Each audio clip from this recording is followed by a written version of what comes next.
di tempat Mbak Rinvi. Disusul Mbak Beatrice-nya, Mbak Aulia, Kang Sarto, Mbak Galuh jumeneng bareng. Monggo jumeneng. Niki minangkani saking Pak Janoko Pengkol nyuwun gending menika. Ki langsung wae nyang Gubuk Asmara. Nggo penutup ana ing season goro-goro. Ngaturaken pangapunten menawi wonten tetembangan ingkang dereng ngatur mangke saged kula aturaken wonten ing pakliran-pakliran berikutnya. Siap.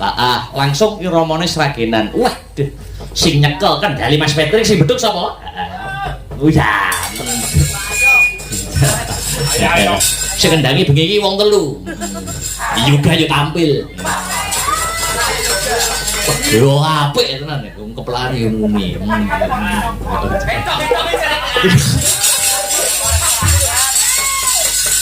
Yo, gebrak kanggo Gubuk Asmara. Anukur wae ya bareng-bareng ben gumiak. Ayo, yo, datenge to. Hey! Gerane sing pimpin bareng gerane. Yo!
Ya.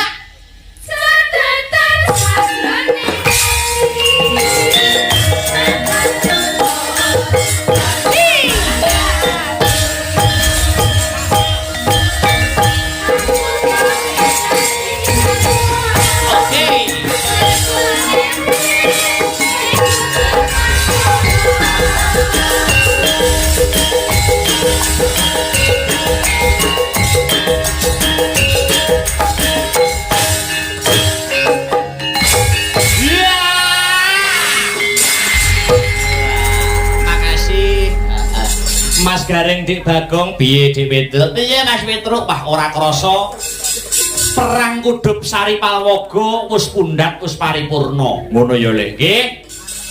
Sang Angkara murka Ratu Ngalengkadraja Prabu Dasamuka wis gugur ana astane Prabu Rama Wijaya. Kawimbuhan ditablek gunung karumrungan kelawan Raden Anoman. Ayo sarampunge Prabu Rama murid ana Kasedan Jati Anoman suwita nyang ndi Mas Petruk? Anoman suwita marang Ratu Ndwarawati Prabu Sri Bathara Kresna. Awit apa awit Prabu Rama lan Prabu Kresna kuwi padha-padha ratu kang dadi panitising Bathara Wisnu. Tur maneh sukmane Prabu Rama uga manunggal ana ragane Ratu Ndwarawati. Wah, tegese iki wis ganti jaman ya, Lek. Pun Mas Gareng, ora krasa iki wis ngancik jaman Mahabharata.